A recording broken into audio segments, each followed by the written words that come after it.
Pour la Colombie, deuxième pays exportateur de fleurs au monde, la Saint-Valentin représente un gros marché, une date qui ne s'oublie pas. Une grande partie des fleurs reçues ou offertes en Europe pour l'occasion sont cultivées dans ce pays d'Amérique du Sud, connu aussi comme étant l'un des principaux pays producteurs de cocaïne. Sur place en Colombie, la vigilance est donc de mise, les narcotrafiquants étant prêts à tout pour exporter la drogue à l'intérieur des cargaisons de fleurs. Nous sommes une entreprise certifiée VATS. C'est une alliance entre entreprises pour assurer que les exportations ne sont pas liées à des activités illégales. Dans le cadre de cette alliance, nous devons faire attention au choix des personnes que l'on embauche, mais aussi aux fournisseurs et au matériel d'emballage nécessaire à l'exportation.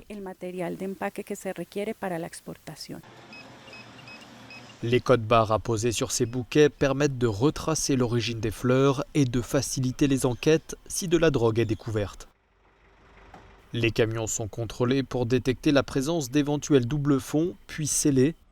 Ils ne seront rouverts qu'après leur arrivée à l'aéroport où la police prend le relais. Le mois dernier, plus de 450 000 cartons de fleurs sont passés par ces scanners et 26 000 personnes fouillées par une centaine de policiers. En 2018, plus de 400 kilos de cocaïne ont été découverts dans des cargaisons de fleurs.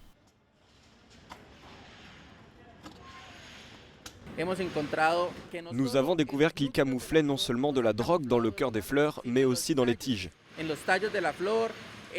Dans les emballages des fleurs, nous avons également découvert de l'alcaloïde prêt à être exporté et à sortir du pays.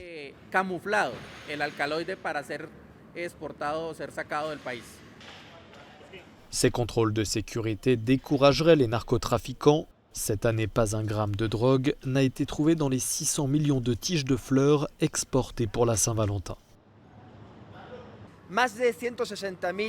Aujourd'hui en Colombie, on dénombre plus de 160 000 hectares de culture de coca.